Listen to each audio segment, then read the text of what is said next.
of owning your own business. Our next guest is going to make you flourish. We're going to talk about the currency of passion. So how brands can build passion equity, which of course leads to bottom line equity. We've talked to over 150 executives, over 75 organizations, really looking at what they've done. We've taken that, synthesized it, and really created a model around passion equity. So what I'm going to share with the team today and the group today is how they can take that, whether the organization is small or large, back home with them in order to build passion with their customers. And we can't do everything. There are only 24 hours in a day. So if you choose to be at the highest level of your game, you know that you're going to have, that there are some consequences that go with that. You're not going to make it to every baseball game if you're going to be the CEO of a Fortune 500 company. So you decide each and every day what is most important to you, what are your priorities, and that's what flourishing is all about. It's not about having everything all the time. It's about choosing what's most important to you and driving that thing forward. I want to talk to you a little bit tonight about infinite possibilities. In your career, yes, Dr. Rachel Talton joins us now. She's the founder and CEO of Synergy Marketing Strategy and Research, but she's also the co-founder of Flourish, an organization dedicated to transforming the lives of women in leadership roles. That's right. That's a very... Wow. And so how do we earn that achievement? Go for our dream job as you have, while still having a healthy family life, home life, time with your husband, time for yourself. Right. You have to be really clear about who you are, what strengths you have, what weaknesses you have, and what you want to do. You've already shown that you're among the best and the brightest of your peers.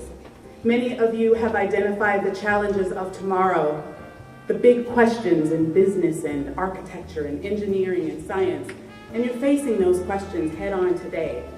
And as I look into your eyes and I see the positive energy, the brilliance, and the creativity, and the infinite possibilities there, I realize that it's you who inspires me. The second thing that you have to do is connect. So you talked about who are some of the strong mentors that you can connect to, people in your family, folks that you look up to and respect.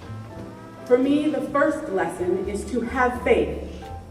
A significant source of strength for me emanates from a strong spiritual foundation, which has carried me through my darkest hours.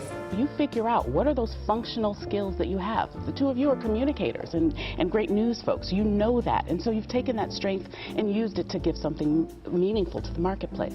You want to say yes to everything to make your business flourish, right? Absolutely, but you can't. No. So, your yes has to be yes, and your no has to be no. You have to be in full integrity. Either answer has to be in full integrity. And so if I say yes to you on a charitable issue that's really important to me, then I might be saying no to my family or my friends or my customers or my work. So each yes has to be a yes in full integrity, and each no has to be a no in full integrity. And the fourth is flourish, and that's about not just sitting on your laurels where you are today, but thinking about how you move forward. Right. So don't ever become content. Don't ever become content. You know what? Flourish. Value the power of education.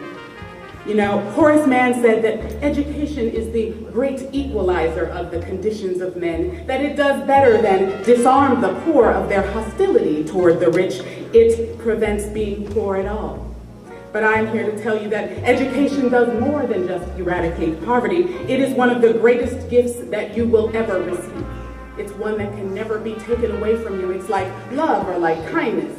It's one of those things that, you give it away and you get more back in return. So don't ever become content. Don't ever become content. You know what? Flourish is a verb.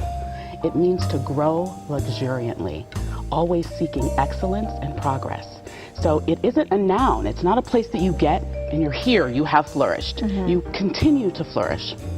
But I'm living proof that infinite possibilities do exist. We just have to be willing to tap into them, to reach out and to grab them and never let go.